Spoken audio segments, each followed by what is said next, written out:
안녕하세요. 네, 오늘은 물권의 변동 중 부동산 물권 변동에 대해서 살펴볼 건데요. 자, 포인트를 보면 물권 변동은 부동산은 등기가 돼야 동사는 인도, 점유의 이전이 있어야 됩니다. 그 다음에 대한민국에서 등기의 공신력은 절대로 인정을 안 해요. 그리고 우리가 앞에 여러 번 나왔지만 186조 법률 행위에 의한 물권 변동, 187조 법률 규정에 의한 물권 변동은 각각 등기해야지 물권 변동의 효력이 발생하고, 그 다음에 187조는 등기가 없어도 물권 변동의 효력이 발생을 합니다. 그리고 대한민국의 등기는 성립 요건, 처분 요건, 대항 요건으로서의 요건은 있는데 존속 요건은 아니라는 거, 요거를 이제 차차 보게 될 겁니다. 자, 그러면 우리가 지금 물권법에서 지금 3장부터 이제 강론이 나오는데 이제 2장을 볼 겁니다. 요거를 분량이 많아서 몇 시간에 걸쳐서 볼 건데, 자, 일단 요 물권 변동이 크게 4절로 구성이 되어 있는데 제일 분량이 많은 게 요 부동산 등기 제도예요. 그래서 오늘은 요 서설하고 부동산 물권 변동하고 요 부동산 등기 제도의 등기 구성까지만 살펴보고, 그 다음 시간에 이제 요 내용을 살펴보도록 할 겁니다. 자, 그러면 먼저 기본서 198페이지 펴보세요. 자, 물권의 변동, 우리가 먼저 이 변동을 보면 변동은 권리 변동이라고 앞에서 배웠습니다. 우리 총칙편에서 권리 변동이라 그래서 어떤 권리가 발생하고 변경하고 소멸하는 세 개의 개념을 모두 갖고 있는 게 변동이라고 했었죠. 그런데 민법에서 권리는 우리가 다루고 있는 거는 거의 재산권만을 다뤄요. 그리고 이 재산권은 크게 뭐가 있습니까? 물권과 채권으로 나눠요. 그래서 우리가 지금 목차를 보시면 1편이 총칙이고 민법 총칙이고 2편이 물권이고 3편이 채권편이죠. 그래서 우리가 지금 2편 물권법을 그래서 지금 열심히 공부를 하고 있는데, 여기 보면 그러면 물권, 자, 그럼 변동은 이런 물권이나 채권과 같은 어떤 권리가 변하는 건데 딱 잡아서 물권이 변동한다는 건 뭘 의미하느냐? 일단 물권이 뭡니까? 물권이 지배권이죠. 지배권이고 민법에서 다루는 물권은 딱 8개가 있다 그랬습니다. 나 어떤 거? 점유권 더하기 7개의 본권이 있는데 7개 본권의 대표적인 게 소유권이죠. 그 다음에 제한물권인데 제한물권은 용익물권과 담보물권으로 나누고, 용익물권은 전세권, 지상권, 지역권, 담보물권은 유치권, 질권, 저당권, 이렇게 우리가 배웠잖아요. 그죠? 그러니까 이런 우리가 배우는 8개의 물권들이 어떻게 발생하고 변경하고 소멸을 하느냐를 이제부터 배울 거라, 이런 얘기인데, 하지만 이건 굉장히 너무 좀 추상적인 거고 좀 구체적으로 그냥 우리가 좀 쉽게 생각하면, 다른 권리는 따지면 복잡하니까 그냥 물권 변동은 소유권, 가령 부동산의 진짜 건물 주인이 어떻게 바뀌었나, 그거를 살펴보자는 거예요. 진짜로 부동산 주인이 바뀌면, 즉 소유권이 바뀌면 어떤 일이 벌어지나, 그거를 보는 게 물권의 변동입니다. 물권 변동이 뭐라고요? 그냥 집주인이 바뀐 거. 집주인이 바뀌어서 무슨 뭐 매매를 통하든 상속을 통하든 어떻게 바뀌었대요. 그걸 우리가 그냥 앞으로 물권의 변동이라고 그렇게 좁게 생각하자고요. 총칙에서도 우리가 그렇게 생각하니까 좀 편했죠. 자, 그래서 우리가 물권 변동의 원인을 보면 여기 법률 행위가 뭐예요? 요게 186조고 법률 규정이 187조라서 요거는 계약, 법률 행위에 단독 행위, 합동 행위, 계약 있지만 앞으로는 그냥 법률 행위하면 계약으로 보셔도 됩니다.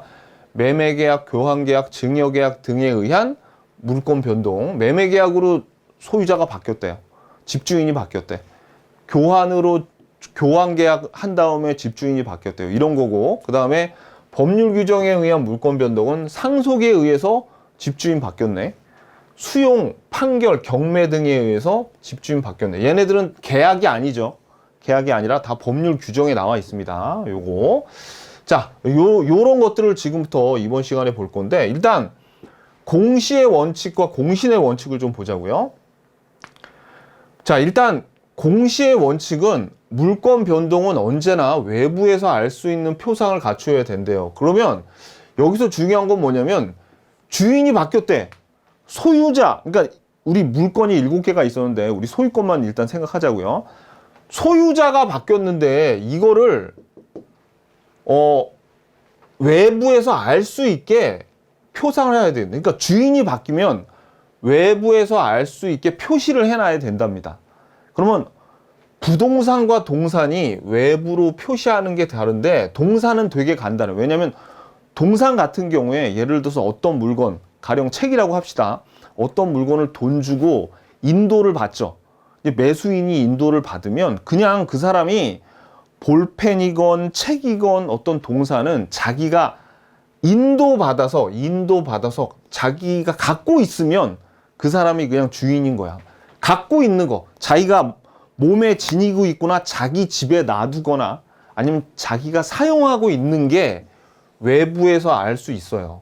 동산 같은 거는 작으니까 자기 집에 놓고 쓸 수도 있고 자기가 갖고 다닐 수도 있죠. 그래서 동산은 그냥 굳이 어디에다가 뭐 써놓을 필요가 없이 이렇게 외부에서 알 수 있게끔 자기가 갖고 다니거나 집에 놔두고 쓰면 되는데 부동산은 그렇지 않다는 말이죠. 부동산은 움직일 수가 없으니까 건물을 들고 다닐 수 없고 토지를 들고 다닐 수가 없죠. 그러니까 부동산이 주인이 바뀌려면 어떻게 해야 되냐면 반드시 등기를 해야 돼. 이게 중요합니다. 부동산은 뭐라고요? 그러니까 동산이 인도는 당연한 건데 부동산은 만약에 집주인이 바뀌죠. 땅 주인이 바뀌죠. 그러면 어떻게 돼? 반드시 등기라는 장부에다가 써줘야 돼. 그래야지 남들이 알 수 있어. 이 건물 주인이 가령 봐봐요. 1번 소유자 A, 그 다음에 만약에 이 부동산이 A였다가 B한테 이렇게 팔리죠. 그러면 반드시 소유권 이전 등기가 B 앞으로 됐다고 등기가 돼야지. 즉 외부에서 알 수 있는 등기라는 표시를 해야지 이게 주인이 된다. 그래가지고 제가 여러 번 항상 얘기했잖아요. 잔금 치르고 이사 온다고 집주인 되는 거 아니라고. 그죠? 등기돼야지 집주인 된다고. 이거는 이 부동산이란 것은 등기를 해야지 집주인이 되는데 여러분들 있잖아요. 어떤 권리나 어떤 물건을 샀을 때 이렇게 어떤 장부 같은 거에 적어야지 정말 주인이 되는 게 되게 많습니다. 우리 실생활에 보면 되게 많아요. 부동산만 그런 게 아니라 부동산은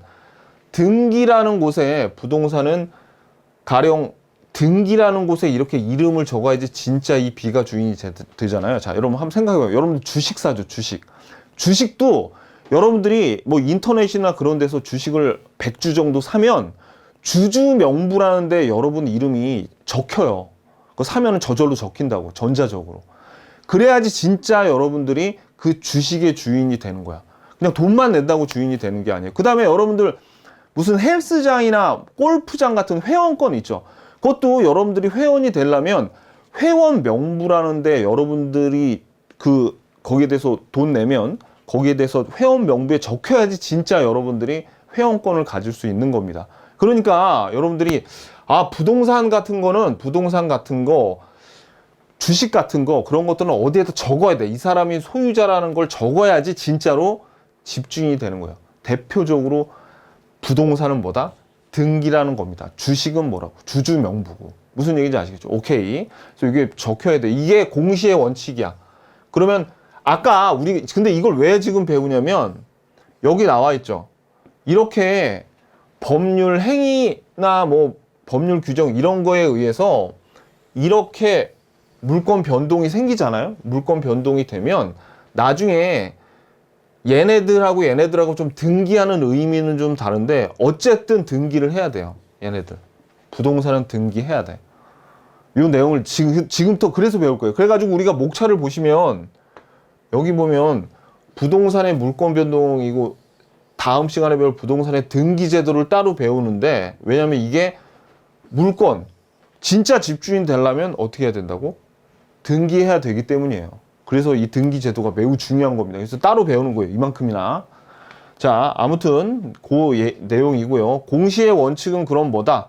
결론은 여기 막 뭐 헛소리도 되게 많은데 아, 부동산은 등기해야지 되는구나. 이게 제일 중요해.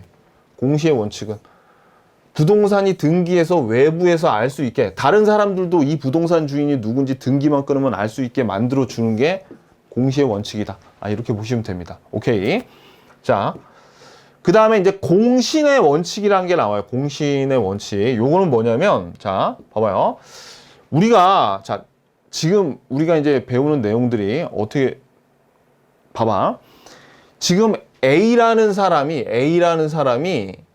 B에게 요 부동산을 팔려고 매매 계약을 했죠. 매매 계약을 했어요. 그러면 등기에는 누가 지금 소유자로 돼 있어요? 지금 등기에 A가 소유자라고 나와 있습니다. 요 등기부예요, 등기부.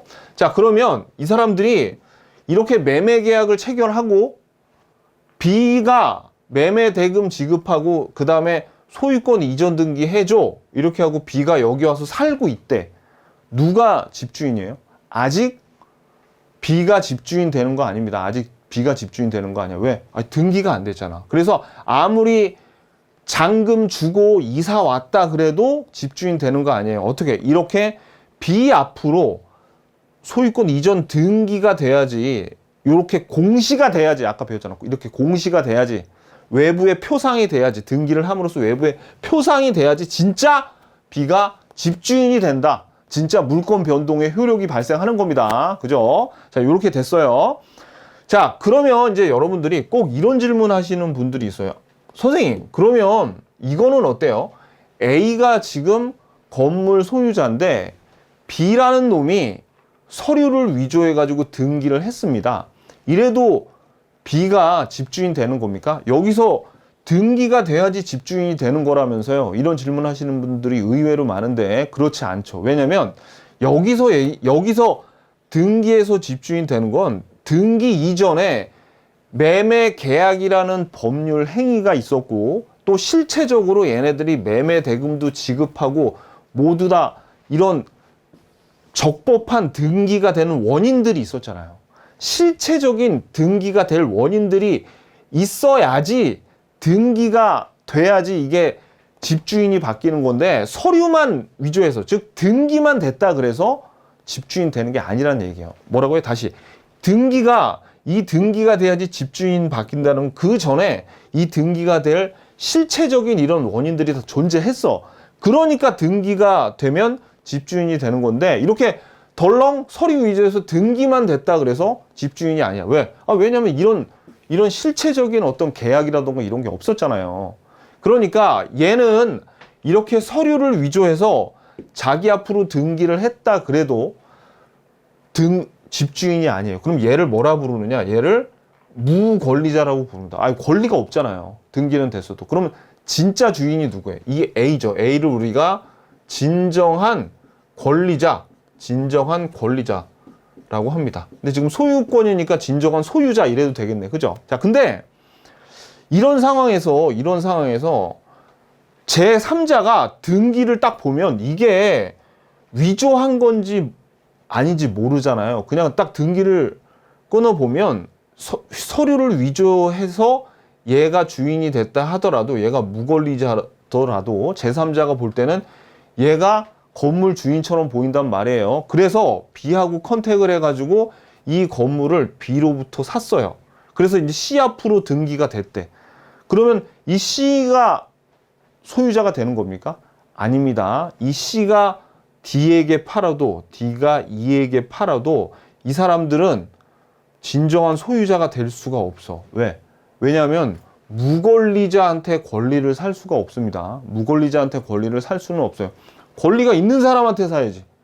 그죠? 그러니까 얘한테 등기를 아무리 했다 그래도 얘네들은 소유자가 될 수 없어. 그러면 이 C 같은 경우에는, 보세요. C 같은 경우에는 얘는 등기를 신뢰하고 얘한테 산 거죠. 얘한테 샀어. 이런 애를 우리가 뭐라고 그러냐면 등기를 신뢰한 자라 그래요. 등기를 신뢰한 자. 자, 그러면 지금 대한민국에서 공신력이 인정이 된다는 것은 이 등기를 신뢰한 자를 보호해가지고 이 진정한 권리자한테 소유권을 뺏어와. 그래가지고, 야, 얘가 비록 무권리자지만 네가 이 등기를 믿은 건 죄가 없으니까 네가 앞으로 여기 건물 소유자야 라고 인정하는 게 요게 공신력을 인정하는 건데, 공신력을 인정하지 않는 나라가 있습니다. 공신력을 인정하지 않는 나라는 등기를 신뢰한 자를 보호하지 않아. 얘는 야, 너 임마 등기를 왜 신뢰해? 이렇게 하면서 너는 소유권을 얻을 수 없고 진정한 권리자를 보호하는 거야. 그럼 보세요. 공신력을 인정하지 않는다는 것은 요 등기를 신뢰한 자를 희생해서 진정한 권리자를 보호하는 거고, 공신력을 인정하는 것은 진정한 권리자를 희생시켜서 요 등기를 신뢰한 자를 보호하는 거죠. 대한민국은 어떤 나라냐? 이런 나라예요. 공신력을 전혀 손톱만큼도 조금이라도 인정을 안 해요. 그래서 혹시 우리 시험에 뭐 어쩌고 저쩌고 해서 공신력을 조금이라도 인정한다 그런 말 나오면 틀립니다. 대장, 등기 말고 우리 토지대장, 건축물대장 그런 거에서도 등기의 표제부에서도 어디서건 공신력을 인정을 안 해요. 왜냐하면 진정한 권리자를 보호하기 위해서 등기를 신뢰한 자를 희생시키는 겁니다. 그래서 공신력을 인정을 안 하더라. 요게 대한민국의 등기의 특징이에요. 공신력을 전혀 인정하지 않는다. 자, 볼게요. 자, 그러면 우리 공신력이랑 단순히 등기를 믿고 거래한 자에 대해서 그 신뢰를 보호하여 마치 진실한 권리관계가 있었던 것과 동일한 효과를 인정하는 거래요. 이거 말은 길게 했지만 얘를 보호한다고, 얘를 보호하고자 하는 게 요게 뭐라고요? 요게 공신력이에요. 공신력. 그런데 밑줄, 대한민국에서는 공신력을 인정하지 않아. 대한민국은 공신력을 인정하지 않아요. 위에다가 손톱만큼도, 쥐뿔만큼도 그렇게 적어요. 절대 인정하지 않아. 자, 공신력을 여기다 절대라고, 절대 인정하지 않아. 그래서 등기를 신뢰하여 거래한 자, 밑줄. 등기를 신뢰하여 거래한 자를 희생해서 진정한 권리자를 보호하려는 제도가 우리나라 등기의 특징이 공신력을 전혀 인정하지 않는다는 거예요. 자, 그래서 공신력은 뭐 대장이나 뭐 다른 데서도 절대 인정을 안 한다. 여기까지 알아주세요. 근데 제가 여러분들한테 알려주고 싶은 건 이겁니다. 제가 알려드리고 싶은 건 이렇게 위조해서 등기해봤자 아무 소용이 없어요. 왜? 등기해야지 권리 변동의 효력이 발생한다는 것은 여기에 이런 물권 변동, 권리 변동의 실체적인 원인이 있어야지 등기가 돼야지 이때 집주인이 되는 거지. 이런 내용이 없는 상태에서 등기만 됐다 그래서 절대 집주인이 되는 게 아니라고요. 요거를 아셔야 됩니다. 오케이. 자, 여기까지가 이제 우리가 이 공신의 원칙 하고 이제 물권의 변동에 대해서 봤어요. 자, 그 다음에 199페이지. 자, 부동산의 물권 변동 아까 크게 몇 가지 있다 그랬습니까? 두 가지 있다 그랬죠. 봐봐요. 여기 보시면 법률 행위에 의한 물권 변동, 법률 규정에 의한 물권 변동으로 나뉜다 그랬죠. 그래서 법률 행위에 의한 물권 변동이 바로 186조고, 그 다음에 법률 규정에 의한 부동산의 물권 변동이 187조입니다. 제가 이 민법 숫자 절대 외우지 말라 그랬죠. 근데 186조하고 187조는 알아야 돼요, 여러분들. 요거만 외우세요, 요거만. 다른 거 뭐 외울 필요 없어요. 자, 그러면 봐봐요. 여기 나와 있잖아. 이런 부동산에 관한 법률 행위, 매매, 증여, 교환 같은 이런 계약 같은 걸로 물권의 득실 변경이 뭐예요? 이게 물권의 변동이죠. 물권의 변동이 생긴다면 여기 딱 나와 있네. 등기해야 된다. 너희들 등기해야지 효력이 생긴다. 라는 겁니다. 여기 이거잖아요. 우리가 봤던 거. 이런 거 이렇게 해서 뭐 잔금 치르고 아무리 해도 진짜 집주인이 되는 게 아니라 뭐 해야지? 이렇게 등기해야지 집주인 되는 거야. 이렇게 물권 변동의 효력이 생기는 거야. 그 효력이 생기는 거야. 뭐 해야지? 등기해야지. 이렇게 나왔어요. 그래서 여기 보면, 자, 이거 외울 필요 없어요, 여러분. 외울 필요 없어. 봐보자고요. 그냥 매매, 증여, 교환 같은 계약이야. 계약. 그리고 우리가 전세권이라던가 저당권 이런 제한 물권도 다 사실은 계약을 통해서 하는 거니까 얘네들도 계약이니까 어차피 전세권 설정이라던가 저당권 설정 이런 것도 다 뭐예요? 등기해야 돼. 등기해야 되고, 그 다음에 공유물 분할 협의 분할이나 조정 있죠. 얘네들은 공유물 분할 이따 나오거든요. 공유물 분할 판결은 요거는 187조인데, 그러니까 요거는 재판 가는 거예요. 공유물 분할을 하려고 재판에 가는 거는 187조인데, 얘네들이 서로 협의나 조정에 의한 거는 요거는 뭐다? 186조라는 거. 요거는 하나 알아두세요. 요거는. 그 다음에 요것도 알아둬야 돼요. 이행을 명하는 판결은 뭐냐면, 봐봐요. 이걸 우리가 이행 판결이라 그러는데, 판결의 종류가 크게 세 가지가 있습니다. 뭐가 있냐면, 옆에서 적어놔요. 여기에 있는 이행 판결하고, 그 다음에 형성 판결하고, 그 다음에 확인 판결이라는 게 있는데, 여기서 요것만 187조야. 요거 형성 판결, 요거만 187조고, 확인 판결이나 이행 판결은 얘네들은 186조입니다. 186조. 근데 확인 판결은 우리한테 별로 안 중요해. 왜냐면 요거는 친자 확인 소송 뭐 그런 때 나오는 게 요 확인 소송이고, 이행 판결이 우리한테 중요한데, 이 이행 판결이라는 건 뭐냐면 이겁니다. 여기 지금 A가 있는데 B가 얘가 매수인이고 얘가 매도인이에요. 근데 B가 얘한테 잔금을 치렀는데도 불구하고 얘가 등기를 안 해주려고 그래. 그럴 때 판사한테 가가지고, 판사야, 내가 얘한테 돈을 줬는데 얘가 등기를 안 해주거든? 이렇게 소송을 걸죠. 소송을 했을 때 판사가, 야, 너 임마 돈까지 받아놓고 얘한테 왜 등기를 안 해줘? 빨리 너는 소유권 이전 등기를 이행해라! 라는 게 이행을 명하는 판결이에요. 이런 거는 그럼 봐봐요. 지금 이 이행 판결의 경우는 뭐냐면, 얘가 잔금을 치렀죠. 잔금을 치르고 얘가 판사로부터 판결문을 받았어. 뭐라고 받았냐면, A는 B에게 등기해 주도록 해. 등기를 하는 것을 이행해라는 판결을 받았는데, 이때는 이행 판결을 받았을 때 권리 변동의 효력이 발생하는 게 아니라, 이행 판결을 받은 A가 판결을 받고 나서 예 알겠습니다 등기를 해줄게요 하고 역시 등기를 마쳐야지 권리 변동의 효력이 생겨요. 이게 186조라고 이게. 무슨 얘기인지 아시겠죠? 이행. 근데 이걸 왜 제가 설명드리냐면, 요 밑에 형성 판결이란 게 나와요. 형성 판결 같은 경우에는 얘는 등기 안 해도 그냥 판결이 딱 떨어지면 곧바로 효력이 발생해. 왜? 얘는 187조니까. 요거를 구별을 하셔야 돼요. 자, 그래서 요거 이행 판결, 이행을 명하는 판결이라고 하면 돼. 자, 이행 판결. 요거 알아야 돼. 이행을 명하는 판결. 요 경우에는 186조고, 요 권리의 포기도 잘 나옵니다. 요 권리의 포기도 요것도 등기를 해야 돼. 요 두 개가 되게 잘 나요. 권리의 포기. 권리를 포기한다고 그걸로 끝이 아니야.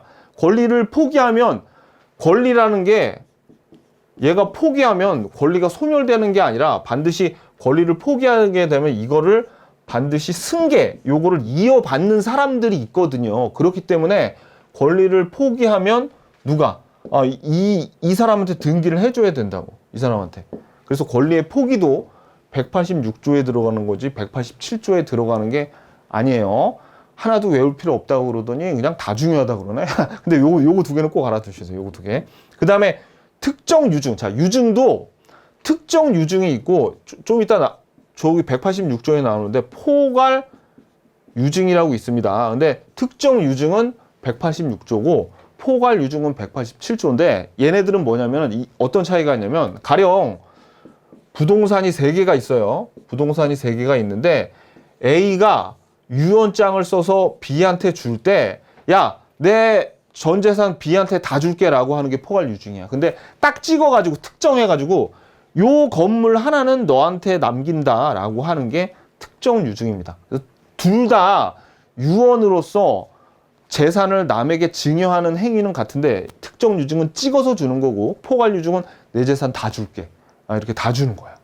그래서 요 놈은 187조고 요 놈은 186조라는 거, 요거 알아두셔야 됩니다. 지금 우리 시험에도 가끔 나와요. 가끔 나오는데 여기서 제일 중요한 거는 이거야, 이거. 제일 중요한 건 얘네 둘이야. 요거 이행 판결이 뭔지 알았죠? 이행 판결이, 야, 너 등기해줘.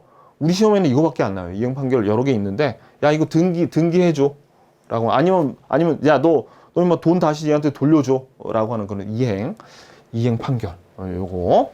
자, 187조 등기를 요하지 않는 부동산 물권 취득. 요게 법률 규정에 의한 물권 변동이에요. 이름 봐봐요. 등기를 요하지 않는 데죠. 그래서 대표적인 게 상속이 있는데, 자, 봅시다. 우리가 186조 이런 계약에 의한 A가 B한테 이 부동산을 팔았습니다. 근데 아무리 B가 여기 이사 오고 잔금 치르더라도 B 앞으로 등기가 돼야지 정말 집주인이 되는 거죠. 그래서 얘가 꼭 등기를 해야지만 집주인이 되기 때문에 이런 등기, 계약에 의한 이런 법률 행위에 의해서 요 등기를 하는 거를 우리가 성립 요건이라 그래요. 그러니까 등기를 아예 하지 않으면 얘는 집주인이 아닌 거야. 등기를 해야지 진짜 얘가 집주인이 되기 때문에 요걸 성립, 그제서야 등기를 해야지 성립한다고요. 그걸 우리가 성립 요건이라 그럽니다. 자, 그런데 이 187조 이런 상속 같은 경우에는 이렇게 할 수가 없어요. 왜냐면 원래 권리는 계속 연속돼야 됩니다. 연속돼야 돼서 권리가 이렇게 다른 사람에게 부드럽게 승계가 돼야지 이게 끊어지면 안 되고요. 두 번째, 죽은 사람은 권리의 주체가 될 수 없어. 그리고 마지막으로 무주의 부동산은 요거는 국가 소유가 되거든요. 부동산의 주인이 없으면 그거는 그냥 국가 소유가 되는 겁니다. 자, 그런데 보세요. 만약에 이 A가 사망을 하죠. A가 사망을 해. 그러면 권리가 연속돼야 되는데 사자는 권리의 주체가 될 수 없죠. 그러면 어떻게 되냐면 만약에 이런 상태에서 상속인 B에게 요 부동산이 넘어갈 때 이게 꼭 등기가 B 앞으로 돼야지 B가 집주인이 된다 그러면 얘가 사망하면 아직 B 앞으로 등기 안 됐죠. 아직 B 앞으로 사망하는 순간 B가 가가지고 눈 감자마자 짠 가가지고 등기할 수는 없잖아요. 왜? 이 밤에 돌아가실 수도 있으니까. 그죠? 그러니까 만약에 이것처럼 상속도 얘가 등기해야지 진짜 집주인이 된다 그러면 사망을 할 당시에 권리가 연속되지가 않고 순간적으로 죽은 사람은 권리의 주체가 될 수 없으니까 무주의 부동산이 돼버려. 그러면 미국에서는 병원 근처에 제일 많은 사람들이 변호사랍니다. 그래서 변호사들이 다친 사람한테 야, 너 소송해 이렇게 하는데 만약에 이렇게 되잖아요. 그러면 대한민국 병원 근처에는 누구만 있냐면 등기관들만 매복해 있다가 만약에 어떤 사람이 죽잖아요. 그러면 야, 우리가 애국해야지. 이거 상속인이 이게 지금 무주의 부동산 되는 게 아닌 무주의 부동산이 된 거죠. 왜? 사자가 권리의 주체가 될 수 없다면서요. 죽은 사람은. 그러면 빨리 등기소에 전화해가지고 야, 빨리 등기해. 상속인 앞으로 등기하기 전에 빨리 등기해. 이런 식으로 된단 말이야. 말이 안 되는 거죠. 그러니까 어떻게 하는 거야? 그죠? 이 상속 같은 경우에 등기하지 않더라도 그냥 이 피상속인이 사망하는 순간 등기 없이도 곧바로 B 앞으로 이렇게 소유권 이전이 되는 거예요. 상속인 앞으로 소유권 이전이 됐다고 보는 거예요. 그냥 등기 없어도. 그래서 여러분들이 이런 경우 많이 보셨을 거예요. 공인중개사 어디 가서 월세 계약이나 무슨 뭐 전세 계약 하려고 할 때 가죠. 어디 갔을 때 분명히 여기 소유자가 A로 돼 있는데 이 사람이 한 뭐 76살 정도 돼. 근데 계약하러 온 사람 보니까 집주인이라고 하는데 되게 젊어요. 그런 사람들은 어떤 사람이면 여기 부모님이 돌아가셔가지고 상속을 받은 사람인데 아직 자기 앞으로 등기를 안 한 거야. 그런 경우가 있습니다. 실제로. 자, 그래서 등기 없이도 그냥 B가 요 상속인이 건물을 물려받는 상속인이 집주인이 될 수 있는데 천년 만년 이 사람이 등기 없이 살 수는 없어요. 왜냐하면 이 A로부터 상속인 B가 이 A가 사망해서 B가 상속을 받았다 하더라도 남한테 건물을 팔 때는 자기 앞으로 먼저 등기를 해야 돼. 그래가지고 어떻게 해야 되냐면 얘가 이제 건물을 팔려면 이렇게 해야 돼요. 2번 소유권 이전 등기가 B 앞으로 등기 원인은 상속으로 받았어요라고 등기를 한 다음에 그 다음에 이제 C라는 사람한테 요거를 팔 수가 있어요. 이전 C 요런 식으로. 그러면 보세요. 이런 187조 상속에 의해서 한 사람은 자기가 요 소유권을 이전 받으려고 등기한 거예요? 아니면 다른 사람한테 팔려고 등기한 거야? 다른 사람한테 처분하기 위해서 등기한 거죠. 그래서 187조의 등기는 굳이 성립 요건으로 등기하는 게 아니라 뭐 때문에 등기하는 거냐면 남에게 처분하는 것 때문에 등기하니까 요거를 처분 요건의 등기라고 하는 겁니다. 무슨 얘기인지 아시겠죠? 오케이. 자, 그래서 얘네들 봐봐요.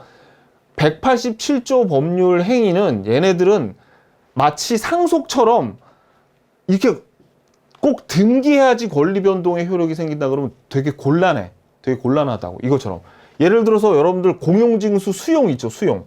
수용도 마찬가지야. 수용도 얘네들이 수용을 하려면 여기 있는 피수용자들한테 보상금도 다 나눠줘야 되고 등기를 수용일을 다 하나로 통일을 시켜야 되는데 가령 막 3,000필지 그렇게 돼봐요. 그러면 보상금 주는 금액이라던가 날짜도 다 다를 거고 얘네 앞으로 등기 넘어가는 거, 그 수용자 앞으로 등기 넘어가는 것도 그 날짜가 다 다를 거란 말이야. 그래서 이렇게 똑같은 수용지에 그 날짜, 수용 날짜가 다르면 곤란하기 때문에 어떻게 수용 개시일로 딱 맞춰가지고 야 일단 권리 변동은 수용 개시일로 일어난 걸로 보는 거야 라고 딱 정해놓고 그 다음에 보상금은 뭐 미리 다 주던가 아니면 나중에 다 일 처리를 하게끔 만들어 놨습니다. 187조는 다 그래가지고 여기 봐봐요. 여기 봐봐요. 이제 187조는 상속, 공용징수, 판결, 경매 기타 법률의 규정에 의한 부동산에 관한 물건의 취득은 등기를 요하지 않는데 얘네들이 다 이렇게 곧바로 등기해야지 권리 변동의 효력이 발생한다 그러면 되게 좀 곤란한 상황이나 어렵기 때문에 법률 규정에서 등기 없이도 너희들은 그냥 집주인 되는 거야. 하지만 뭘 해야 돼? 남한테 처분하려면 그때는 등기해야 돼. 라고 한 겁니다. 봐봐요. 그래서 읽어볼게요, 이제. 상속, 공용징수, 판결, 경매, 기타 법률 규정이래. 그러면 요거 4개만 그렇다는 거야? 아니면 다른 것도 있다는 거야? 다른 것도 있어. 그래가지고 여기 동그라미 1번부터 12번까지 있습니다. 더 있는데 제가 줄여서 좀 추려놓은 건데 아무튼 의한 부동산에 관한 물건의 취득은 등기를 요하지 않는다. 그러나 등기를 하지 아니하면 이를 처분하지 못한대요. 그러니까 이게 뭐야? 처분 요건으로서 등기를 하는 거죠. 요거 아까 성립 요건에서 정말 소유권 이전을 받아서 내가 집주인이 되려고 등기하는 건 성립 요건은 186조고 187조는 뭐라고요? 처분하려고 하는 등기라고. 처분하려고. 오케이. 자, 그런데 우리 시험에 뭐도 잘 나오냐면 원래 186조 같은 거는 언제부터 권리 변동의 효력이 생겨요? 등기하는 날부터죠. 등기하는 날부터 정말 집주인 되는 거거든요. 그래서 권리 변동의 효력이 등기일로부터 생기는데 얘네들은 등기 없이 권리 변동이 효력이 생기니까 언제부터 집주인 되느냐, 언제부터 효력이 발생하냐면 이게 시험 문제 나와요. 여기 되게 많은데 요거 4개는 알아둬야 돼. 상속, 공용징수, 판결, 경매는 딱 여기 187조 적혀 있죠. 그래서 우리 시험에 나오는데 뭐라고 나오냐면 상속은 피상속인입니다. 피상속인. 피상속인 사망일. 요거를 상속 개시일이라고도 해요. 요때 효력이 발생하고 공용징수 이게 수용입니다. 이때 수용 개시일, 수용하는 날. 그래서 요 수용 개시일은 뭐라고 소개하냐면 재결일 막 이런 거 나오면 틀려요. 재결일 이런 게 아니에요. 그 다음에 판결은 요 판결은 형성 판결만 의미하는 겁니다. 요 판결하는 날짜, 등기하는 날짜가 아니라. 그 다음에 경매도 이 경매에 낙찰받은 사람이 그 대금을 다 내면 그때 물권 변동의 효력이 발생합니다. 그래서 요거는 시점까지 알아두세요. 우리 시험에 나옵니다. 요건 이따 기출문제 풀 때 우리가 볼 거예요. 자, 그래서 법률 규정에 의해서 물권 변동은 등기 없이 권리 변동이 발생한다라고 한 187조가 이 4개 말고도 중요한 것들이 이렇게 쫙 있습니다. 근데 한번 보자고요. 내용을 한번 보자고요. 우리가 방금 4개 봤습니다. 여기 상속, 공용징수, 판결, 경매 요 4개만 언제 권리 변동이 효력이 생기는지 여기 적어놨잖아요. 우리 시험에는 요 4개만 나와요. 다른 거는 근데 언제 권리 변동의 효력이 발생하는지 1번은 알아야 되는데 나머지는 언제 권리 변동의 효력이 발생하는지까지는 알 필요 없고 그냥 등기 없이도 효력이 생기는구나. 그렇게만 알면 됩니다. 근데 1번은 알아야 돼. 1번은 신축 건물 짓자마자 그 다음에 공유수면 매립이란 건 뭐냐면 바다를 메워서 토지를 하나 새로 만들었어요. 그러면 토지를 메우자마자, 토지가 생기자마자 건물이 완공되면 그냥 소유자가 되는 거지. 옆에 적으세요. 소유권 보존 등기할 때, 보존한 때라고 하면 틀립니다. 이거 틀려요. 요거 조심하시고. 그 다음에 회사 합병이란 것도 회사 하나가 사라지면서 요게 일로 합쳐지는 거죠. 이게 마치 상속이랑 비슷해서 법리가 상속이랑 그냥 똑같아요. 얘도 근데 법률 규정이다.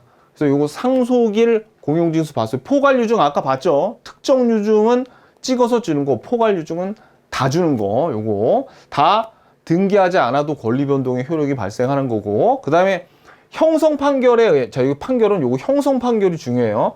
판결에 의한 물권의 취득은 대표적인 게 공유물 분할 판결이에요. 자, 요거는 이제 어떤 내용이냐면 한번 예를 한번 들어볼게요. 봐봐요, 여러분들. 여기 공유물 분할 판결이란 건 뭐냐면 A와 B가 있는데 A가 2분의 1, B가 2분의 1 이렇게 서로 이 토지를 공유해서 같이 쓰고 있다가 얘네들이 싸움이 붙었어. 어떻게 하냐면 야, 원래 경계가 이만큼이니까 너는 이만큼 가져. 싫어. 아니야, 네가 이만큼 가져 해가지고 이 공유물 분할 판결이라면 경계를 어디다 정해야지 지네가 더 많이 받을까 이거 가지고 싸우는 거거든요. 근데 판결이 그러면 봐봐요. 이 공유물 분할 판결이라는 건 이 토지가 정말 네 토지야?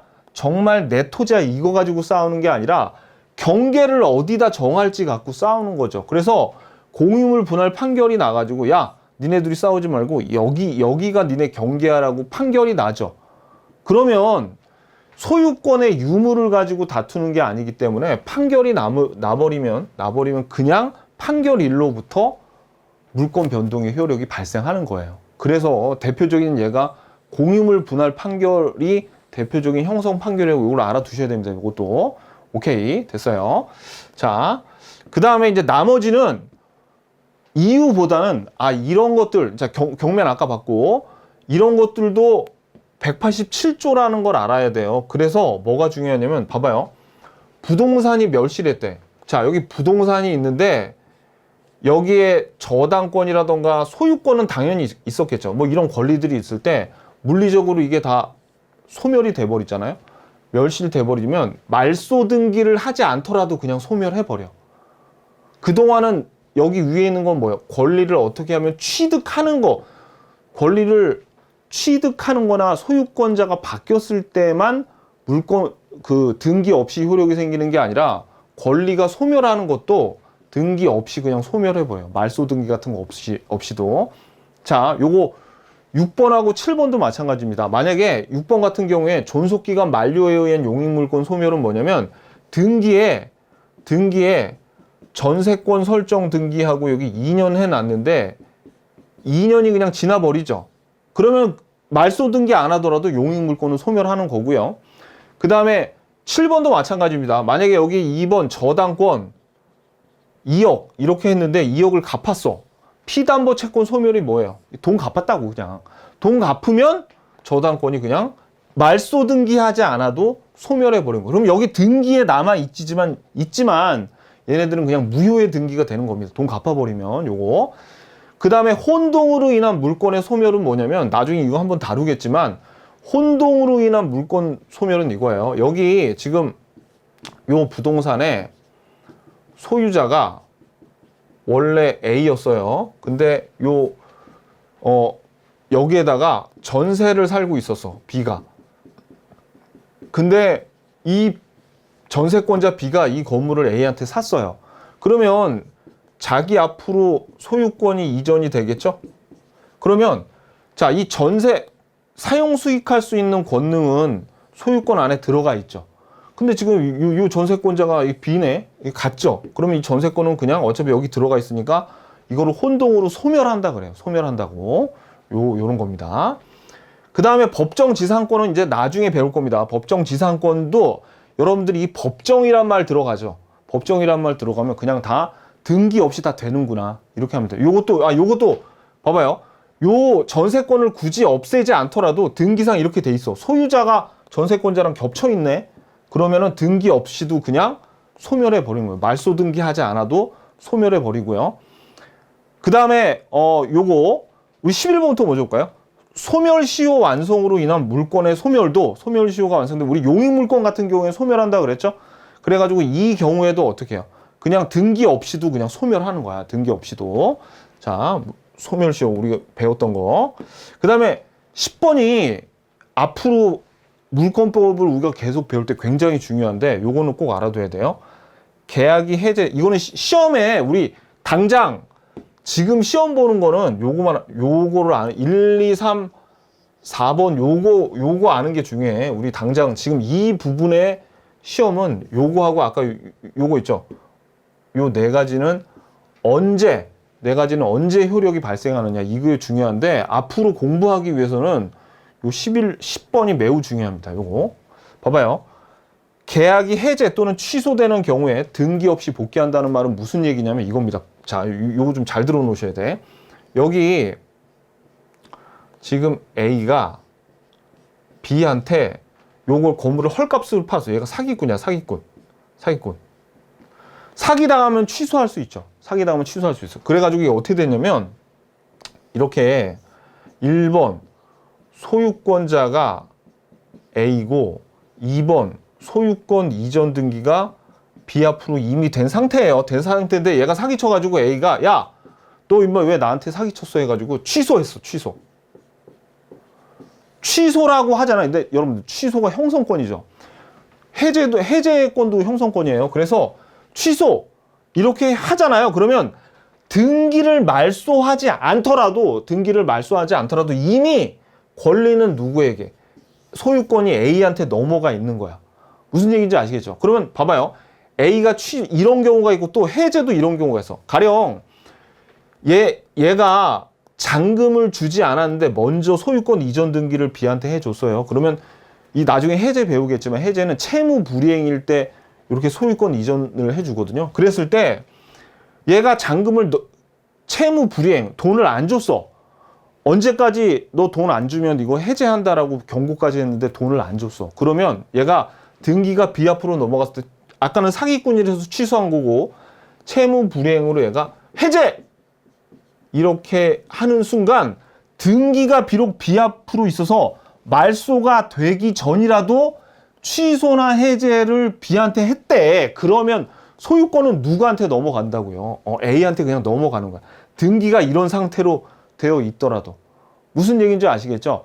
그래서 어떻게 돼? 그래서 나중에 이 취소나 해제를 한 이 A 같은 경우에 B한테 야, 너 이거 말소해줘라고 말소 등기 청구를 할 거 아닙니까? 그럼 이 말소 등기 청구는 물권적 청구권이에요? 아니면은 채권적 청구권이야? 제가 방금 말씀드렸죠. 등기가 비록 A한테 넘어가지 않더라도 취소하고 해제를 하는 순간 A 앞으로 그냥 권리가 다시 넘어간다고. 그러면 얘가 이 B한테 이거 말소해줘라고 하는 이 말소 등기 청구권은 얘가 지금 등기는 비록 B 앞으로 있더라도 얘한테 말소해달라고 청구하는 요거는 얘가 소유자, 물권자니까 물권적 청구권이 되는 거예요. 우리 앞에서 배운 내용이랑 계속 이어지죠. 재밌어. 엄청 재밌어 죽겠네. 그치? 자, 이렇게 되는 겁니다. 요거. 자, 이 내용이 되게 중요해요. 다시. 자, 해제나 취소하면 말소 등기가 안 됐더라도 그냥 바로 얘한테 돌아온다고.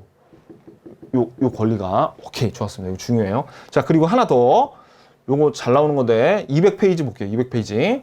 여기 보시면, 봐봐요. 원래 여기 187조는 등기하지 않아도 권리 변동의 효력이 생겼죠. 그래서 우리가 지금 11가지 쭉 본 거 아닙니까? 그런데 이럴 수가? 나중에 우리 소유권에서 배울 점유취득시효 있어요. 대충 설명드리면 남의 땅에 그냥 아무튼 잘 뭉개고 20년 동안 뭉개고 있으면 자기 땅 되는 게 점유취득시효인데 요거는 등기를 해야 돼요. 밑줄. 요거는 187조 법률 규정에 의한 권리 변동임에도 등기를 해야지 권리 변동의 효력이 발생을 하는 겁니다. 요거만 예외예요. 요거 하나만 예외예요. 요거 원래 187조는 다 등기 안 해도 되는데 점유취득시효만큼은 등기를 해야지 권리 변동의 효력이 발생하더라. 요거 꼭 알아두시고요. 자, 그다음에 성립요건, 처분요건, 대항요건 요거 두 개는 배웠네. 자, 봐봐요. 일단 성립요건은 방금 전에 배웠잖아요. 밑줄. 민법 186조 부동산에 관한 법률 행위로 인한 물권의 득실 변경은 등기의 효력이 생긴다. 이게 뭐예요? 등기를 해야지 권리 변동의 효력이 발생한다는 거죠. 그래서 이걸 우리가 뭐라고 그러냐면 성립요건주의라고 그래요. 성립요건주의. 자, 그리고 요거 밑줄. 다만 등기는 존속 요건이 아니므로 등기가 멸실됐다 해도 권리는 소멸하지 않는다. 요거 조금 이따 보고요. 그 다음에 우리가 성립요건주의 받고 처분요건주의도 봤네. 이거는 아까 밑줄 187조는 등기하지 않아도 물권 변동의 효력이 발생하지만 등기하지 않으면 처분할 수 없죠. 그러니까 요거를 처분요건주의라고 했어요. 자, 그러면 이제 대항요건주의라는 것도 있거든요. 요걸 한번 좀 볼게요. 자, 먼저 대항요건을 보기 전에 이 A와 B가 서로 전세권 설정 계약을 맺었죠. 그랬을 때 이 둘을 뭐라고 그러냐면 계약의 당사자라고 하는 겁니다. 그러면 이 둘을 빼고 지구상에 있는 나머지 모든 사람들이 다 뭐가 되냐면 제3자가 되는 거예요. 그래서 가령 이 둘을 맺어준 공인중개사도 제3자고요. A의 부인, B의 남편 모두 다 제3자입니다. 얘네 둘만 당사자예요. 자, 그런데 B가 이렇게 서로 계약을 맺고 전세금 주고 B 앞으로 등기까지 했어요. 그러면 우리가 요 등기, 계약에 의한 등기니까 성립 요건으로서 B가 진짜 전세권자 된 거네요. 그죠? 전세권자가 됐어요. 그런데 C라는, 그러니까 여기서 살고 있어요. 이제 B가. C라는 애가 요 건물이 너무 마음에 든 나머지 A한테 야, 나 이 건물에 살고 싶으니까 임대차 계약 체결할래? 라고 얘기했습니다. 그러면 A는 안 된다고 얘기를 했어야 되죠. 근데 이 나쁜 놈이 알았어 하고 임대차 계약을 체결했어요. 이런 경우에 C가 이렇게 들어오려고 할 때 B가 야, 너 임마 뭐야? 너 여기 못 들어와 임마 하고 B를 쫓아낼 수가 있어. 왜? 얘는 이미 성립 요건으로서 이제 등기를 하게 됐죠. 등기를 했기 때문에 들어올 수가 없습니다. 다른 사람들이 이미 공시를 했잖아요. 나 여기 전세권으로 살고 있어. 다른 사람 못 들어온다라고 했기 때문에 그래서 못 들어옵니다. 그러니까 C는 멍청하게 이 건물에 살고 싶었으면 A부터 찾아갈 게 아니라 여기에 등기를 끊어봤어야 돼. 등기를 끊어서 을구에 이미 전세권이 설정돼 있네. 이랬으면 이 건물을 포기했겠죠. 그리고 다른 데로 갔어야 돼요. 원래 이렇게 갔어야 됩니다. 자, 이게 전세권 물권인데요. 임차권은 달라요. 임차권은 여러분들이 아시다시피 채권이죠. 그래서 A와 B가 당사자예요. 당사자. 그래서 채권이기 때문에 A한테 청구할 수밖에 없어요. A한테 청구할 수 있는 청구권입니다. 이 임차권은. 자, 그래서 서로 임대차 계약을 맺었어요. 근데 등기를 B 앞으로 등기는 안 했죠. 왜? 원래 채권 등기 잘 안 하니까. 등기를 안 하니까 그냥 이렇게 살고 있었습니다. B가. 그런데 이 C라는 놈이 여기서 거절을 당해가지고 다시 일로 왔어. 보니까 이 건물에는 등기를 끊어봤더니 아무도 없네. 그래가지고 이 A한테 야, 나 이 건물에서 살고 싶은데 나하고 전세권 계약 체결할래라고 전세권 계약을 체결했죠. 그래가지고 이제 만약에 이 나쁜 A가 임차권으로 B를 받고 있음에도 불구하고 만약에 여기다가 전세권을 C한테 이렇게 설정을 해 주잖아요. 그러면 이 C는 B를 쫓아낼 수가 있어요. B를 쫓아낼 수가 있습니다. 그걸 우리가 뭐냐면 이 임차권 같은 경우에는 당사자한테 청구는 할 수 있지만 제3자에게 대항할 수가 없잖아. 대항할 수가 없어. 아까 전세권자는 등기가 이미 돼 있기 때문에 어떻게? 그렇죠. 얘는 대항할 수 있었는데 얘는 등기가 안 돼 있기 때문에 대항할 수 없어. 그럼 어떻게 해야 돼? 얘는 쫓겨나면서 A한테 야 임마 너 내가 그 보증금 준 거 나한테 돌려줘 라고 해야 돼. 왜? 죽으나 사나 A한테만 매달려야 된다 그랬죠. 그죠? 자, 그런데 시간을 거꾸로 되돌려서 이 B가 이렇게 할 수 있어요. 듣자 하니 A 이놈이 참 사짜 기질이 농후해서 막 이중계약도 하고 막 그런데요. 그래서 이 B가 서로 임대차 계약을 하면서 자기가 이렇게 살면서 A한테 야, 내가 보증금을 조금 더 줄 테니 너 나한테 이 임대차 계약인 임차권 등기 좀 해줘 라고 했더니 이 A가 알았어. 그럼 내가 임차권 등기해 줄게 라고 해서 이렇게 등기를 하잖아요. 그러면 아까처럼 C가 들어오려고 할 때 얘는 등기를 하면 마치 전세권처럼 대항력이 생깁니다. 제3자에 대한 대항력이 생겨서 C가 여기 들어오려고 할 때 봤더니 B 앞으로 임차권 등기가 되어 있네 하면 C는 B를 쫓아낼 수가 없어요. 자, 그럼 보자고요. 우리가 채권, 특약이나 약정도 다 채권입니다. 그래서 특약이나 임차권과 같은 채권은 등기하지 않아도 원래 청구권이 있기 때문에 등기하지 않아도 원래 효력이 발생하지만 제3자에게 대항하려면 어떻게 해야 돼? 등기를 해야 되죠. 그래서 우리가 채권, 임차권 같이 이런 것들은 왜 등기를 하냐고 물어보면 이건 대항 요건으로서 등기합니다. 이렇게 얘기하는 겁니다. 따라서 우리가 봐봐요, 여러분들. 여기 지금 등기에 3가지가 나오는데 성립 요건, 처분 요건, 대항 요건이죠. 그러면 자, 등기에서 이 중에서 개수가 가장 많은 건 뭐겠어요?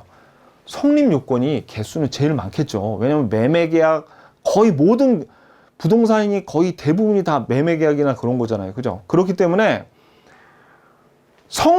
우리나라 등기는 성립 요건을 주로 하고 때때로 처분 요건이나 대항 요건을 취해요. 그러니까 요 3개는 성립 요건은 186조고 처분 요건은 187조 처분할 때, 대항 요건은 여기 나온 대로 자 밑줄 여기 당사자 사이에서는 등기 없이도 계약만으로도 물권 변동의 효력이 발생되면 등기는 제3자에게 대항하기 위한 요건이죠. 그래서 이런 채권이나 약정과 특약 이런 것들을 대항 요건으로 하더라. 이게 대항 요건이에요. 무슨 얘기인지 아시겠죠? 그런데 우리나라 등기가 아까 1번에도 나왔지만 요건 존속 요건이 아니다라고 여기 요건데 요 내용이 똑같이 여기다 한 번 더 적었는데 여기다도 밑줄 그으세요. 요거 자 이겁니다. 등기는 물권 변동의 효력 발생 요건일 뿐 밑줄 효력 존속 요건은 아니야. 존속 요건이 아니야. 그래서 등기가 불법으로 말소돼도 물권의 효력에는 아무런 영향이 없대. 이건 무슨 얘기냐면 이겁니다. 예를 들어 여러분들이 은행에다가 100억을 예금했어요. 그러면 통장 주죠. 통장에 잔고 100억짜리 나오죠. 근데 만약에 이 100억짜리가 통장이 불타 없어졌대. 그렇다고 100억 없어집니까, 은행에? 그거 아니죠. 마찬가지예요. 등기가 돼 있다고. 그래서 만약에 등기부가 멸실이 됐어요. 등기가 불타서 없어졌어. 그렇다고 권리가 소멸됩니까? 그거는 아니라는 얘기입니다. 예를 들어서 여기 건물이 있어.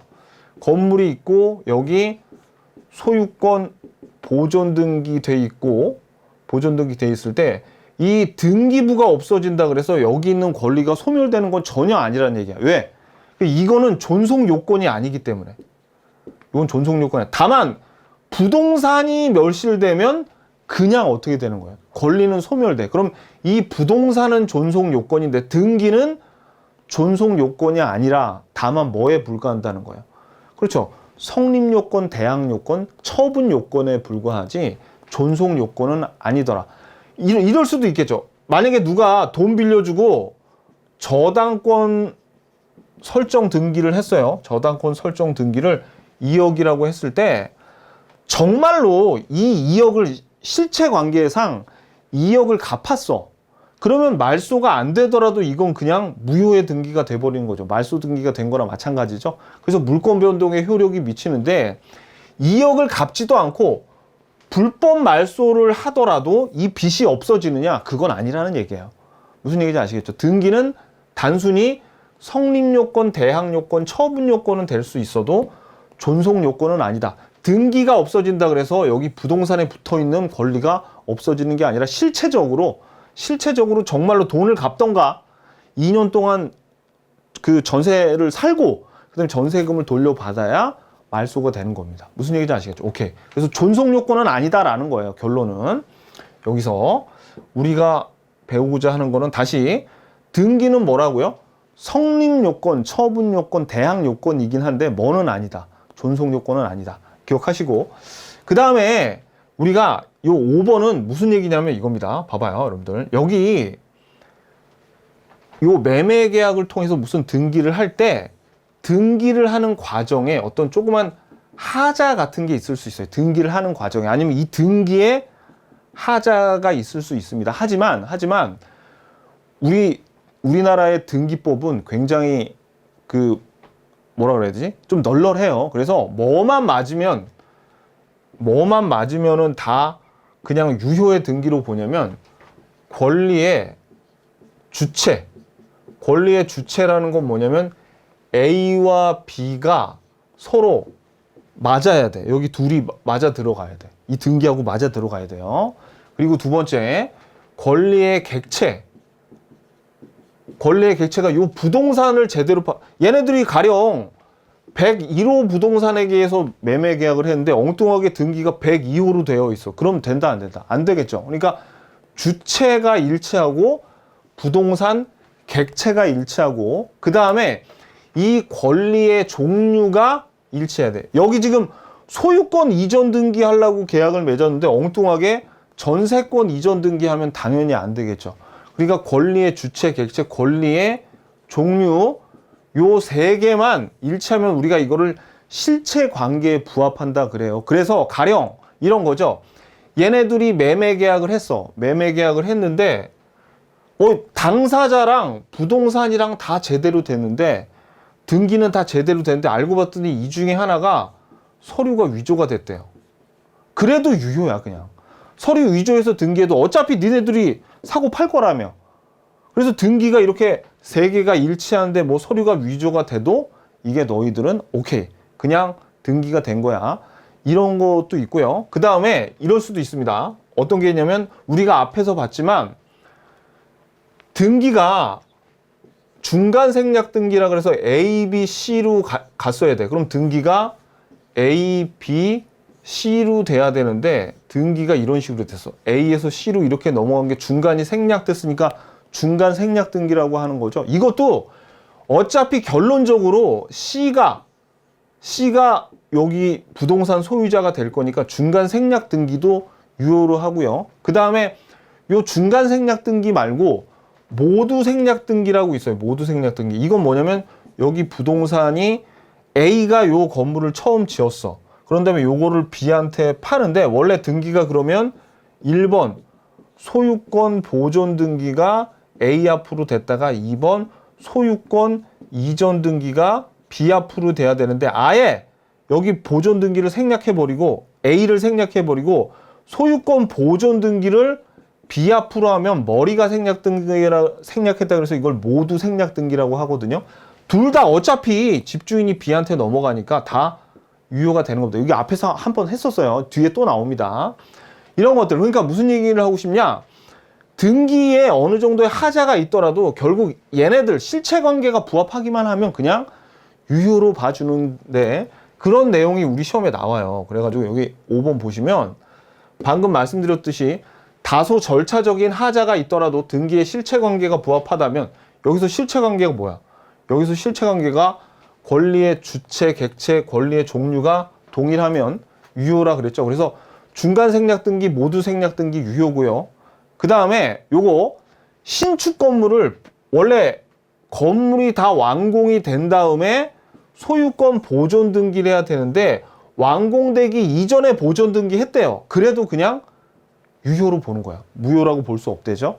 그리고 또 하나 소유자의 대리인으로부터 토지를 적법하게 매수했대. 적법하게 매수했다는 게 얘네 셋이 다 일치하면 나중에 서류가 위조가 됐다 하더라도 그냥 등기는 유효가 된다라는 거. 이거 다 시험 문제 나왔던 것들이에요. 그러니까 요거 알고 계셔야 됩니다. 오케이, 됐어요.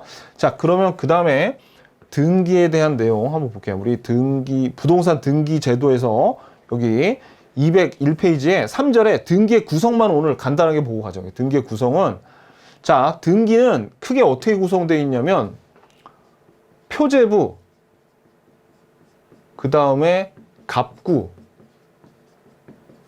을구 이렇게 세 개로 구성이 되어 있습니다. 그래서 요 표제부에는 뭐가 들어가냐면 여기 나온 것처럼 봐봐요. 여기 보면 표제부, 갑구, 을구 세 개로 구성되어 있는데 여기에서 등기를 한 필지의 토지 또는 한 개의 건물에 하나씩 듭니다. 구분 건물은 예외인데 이건 우리 시험에 안 나오니까 그냥 보고. 자, 그러면 보자고요. 처음에 표제부에 보면 여기에 건물의 표시, 토지의 표시, 건물의 표시라는 건 뭐냐면 이거는 물리적인 사항이에요. 그래서 여기 봐봐요. 여기 표제부에 보면 건물에 이런 거 나오죠. 벽돌조 슬라브 지붕, 넓이가 이 정도야. 뭐 이런 거 나옵니다. 이런 거. 이게 표제부예요. 표제부. 그런 다음에 다음 장으로 넘기면 이제 뭐가 나오냐면, 자, 그 다음에 202페이지 갑구가 나오는데, 여기 갑구에 뭐라고 적혀 있냐면 등기에 소유권에 관한 사항이죠. 그래서 소유권 보존 등기를 2011년도에 신현욱이가 요 건물을 지었겠네. 소유권 보존 등기가 신현욱 앞으로 돼 있어요.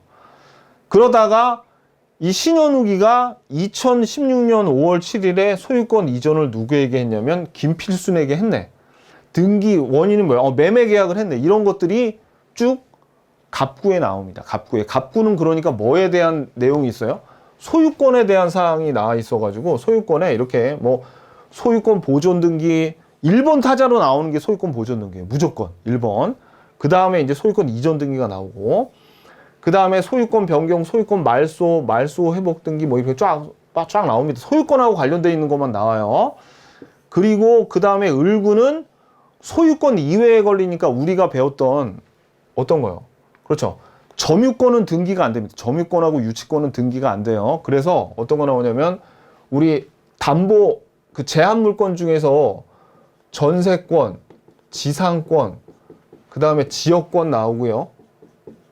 그 다음에 요 질권, 그 다음에 저당권 이렇게 등기가 돼요. 요렇게. 자, 그래서 여기 질권 중에서 요거 이제 저당권에 붙는 권리 질권이 되는데, 이제 요런 것들, 그러니까 소유권 이외의 권리가 등기가 돼서 여기도 보면 근저당권 설정을 누가? 신동님이 했네요. 2017년에. 얼마 빌려줬어? 금액 6천만 원 빌려줘가지고. 뭐 이런 것들이 등기가 됩니다. 아셨죠? 그래서 제가 여러분들한테 약식 등기부를 그릴 때 어떻게 그려요? 보통 이런 식으로 그리죠. 예를 들어 요거를 약식 등기부로 그리면 제가 이렇게 그리잖아요. 이렇게 1번 소유권 보존 A, 2번 소유권 이전 B, 등기원인 가끔 적어줍니다. 매매. 뭐 요런 식으로 해서 여기 순위 제가 할 때 순위를 대충 적고, 그 다음에 여기 등기 목적 적고, 그 다음에 여기 권리자를 대충 A, B로 이런 식으로 해서 약식 등기부를 그리는데 여러분들도 좀 요거 연습을 해야 돼요. 그러면 이제 여러분들이 그냥 이제 저하고 같이 이런 약식 등기부 순서대로 좀 그리는 연습을 앞으로 계속 할 건데, 요거 한번 볼까요? 요거. 자, 부동산 물권이 등기가 되는 거예요. 근데 우리 민법에서 물권은 점유권과 7개의 물권 8개만 존재한다 그랬죠. 근데 이 8개 중에서 다 등기가 되는 게 아니라 천만다행으로 점유권하고 유치권, 그 다음에 질권은 등기가 안 돼요. 질권 중에 권리질권이라 그래서 저당권에 붙어서 등기가 되는 게 있는데 걔는 안 중요하니까 빼고, 그래서 얘네들이 다 등기가 안 됩니다. 천만다행이죠. 그래서 등기가 되는 건 소유권과 전세권, 지상권, 지역권, 저당권, 근저당권이나 저당권이랑 그냥 비슷하니까 비슷한 걸로 보시면 돼요. 이게 얘네밖에 등기가 안 돼요. 그리고 이 등기는 부동산이 토지 및 그 정착물이죠. 그러면 건물 등기부와 토지 등기부 두 개가 있는데 우리는 건물 등기부를 보도록 하자고요. 자, 그래서 만약 이 A라는 사람이 건물을 처음 만들죠. 그러면 A가 건물 주인이 되려면, 즉 물권 변동의 효력이 발생하려면 건물을 지을 때 얘가 집주인 되는 거예요? 아니면 등기가 돼야지 집주인 되는 거예요? 자, 요거는 신축이기 때문에 187조죠. 사실 등기 안 해도 이 A는 건물을 짓자마자, 신축하자마자 건물 주인이 됩니다. 즉 물권 변동의 효력이 생겨요. 근데 이제 A가 여기다 등기를 하려 그래요. 등기를 할 때는, 자, 소유권은 갑구에 등기가 되죠. 소유권 이외에 걸린 나머지는 어디에 등기돼요? 을구에 되잖아요. 그죠? 그래가지고 요 건물을 처음 등기할 때는 언제나 언제나 어떤 등기든 처음에 소유권으로 시작을 합니다. 이 갑구의 1번, 순위번호 1번으로 소유권이라고 시작을 하고 언제나 소유권 이전 등기, 설정 등기 이런 게 아니라 소유권 보존 등기로 처음에 시작을 해요. 그럼 이 보존이 무슨 뜻이냐면 이 건물이 여기 있다고 확인을 해주는 겁니다. 이건 이전, 자, 우리가 앞에 이전 승계하고 설정 승계 배웠죠. 그러면 좀 이따가 이전 등기도 나오고 설정 등기도 나올 텐데, 이전 등기는 뭐예요? 모든 권능을 다 승계하는 거고, 설정 승계는 이 중에 하나만 승계하는 거라 그랬잖아요. 근데 보존 등기는 누구에게 이렇게 승계를 받는 게 아니라, 보존 등기는 처음에 원시 취득을 할 때 처음에 쓰는 겁니다. 그러니까 언제나 토지나 건물이나 언제나 갑구의 1번 모든 등기의 시작은 소유권 보존 등기로 시작을 해요. 소유권 설정 등기라는 말은 없고 소유권 이전 등기가 1번이 아니라 언제나 소유권 보존 등기가 1번입니다. 이렇게.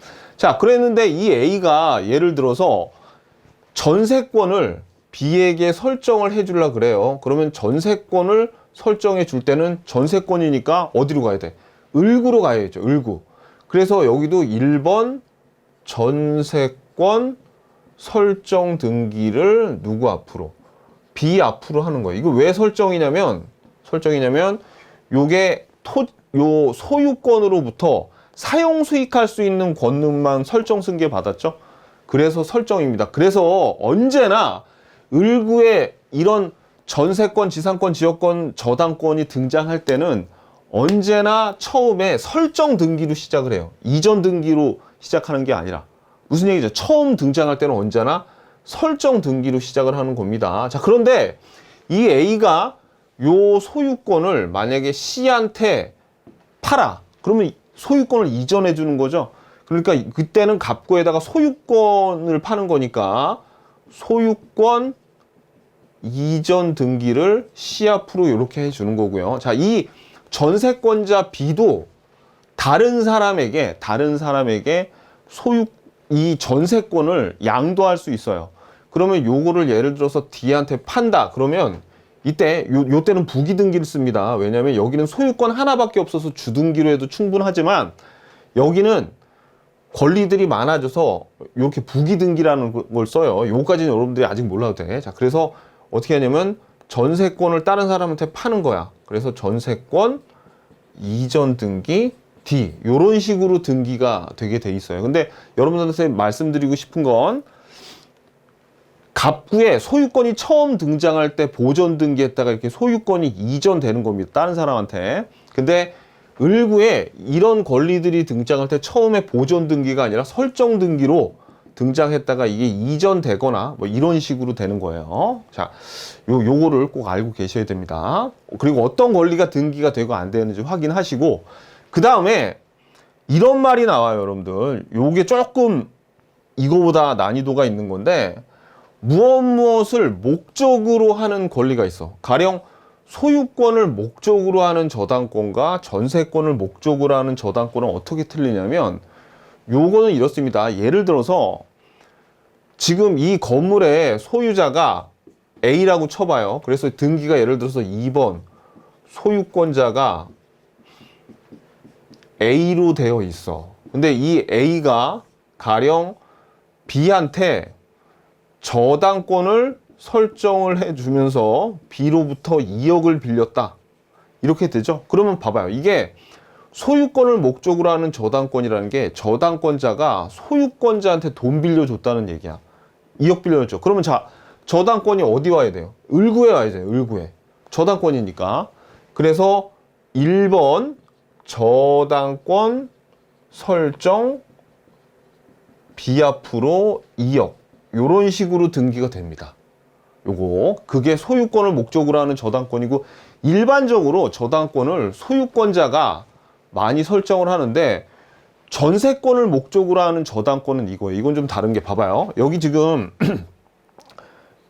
건물이 A 소유인데 A가 먼저 B한테 전세금 5억을 받고 전세권을 설정해 줬어요. 자, 전세권을 B한테 설정해 줬어요. 그러면 보세요. 가령 여기 소유권자가 A인데 먼저 전세권이 설정이 됐죠. 누구 앞으로? 전세권 설정이 누구 앞으로 되냐면 B 앞으로 이렇게 됐어요. 자, 그 다음에 전세권을 목적으로 하는 저당권이란 뭐냐면 B가 전세금으로 5억을 A한테 다 줬더니 자기가 돈이 없어. 그래가지고 요거를 C한테 자기 전세권, 즉 전세금 5억을 담보로 해서 돈 빌릴 수 있습니다. 그래가지고 B가 만약에 한 2억 정도 빌리잖아요, C한테. 그러면 이때 이 C는 소유권자 A한테 돈 빌려준 게 아니라 C는 전세권자 B한테 돈 빌려줬죠. 이랬을 때 전세권을 목적으로 하는 저당권이야. 전세권자한테 돈 빌려줬으니까, 그죠?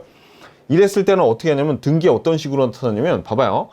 요 부기등기, 아니 여기 주등기가 1인데 부기등기로 해가지고 저당권 설정 등기 C 2억. 여기 얘는 5억이었겠네요. 그죠? 전세금이 5억이니까 요런 식으로 등기가 됩니다.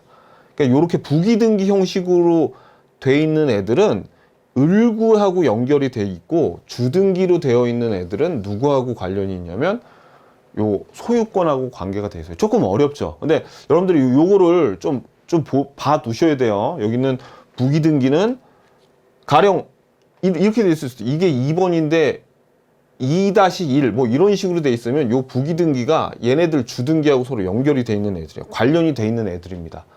무슨 얘기인지 아시겠죠? 오케이. 요거. 자, 조금 어려워요. 근데 이게 지금 말씀드리고 계속 이런 것들이 나오니까 저랑 천천히 이제 이해하고 가시면 됩니다.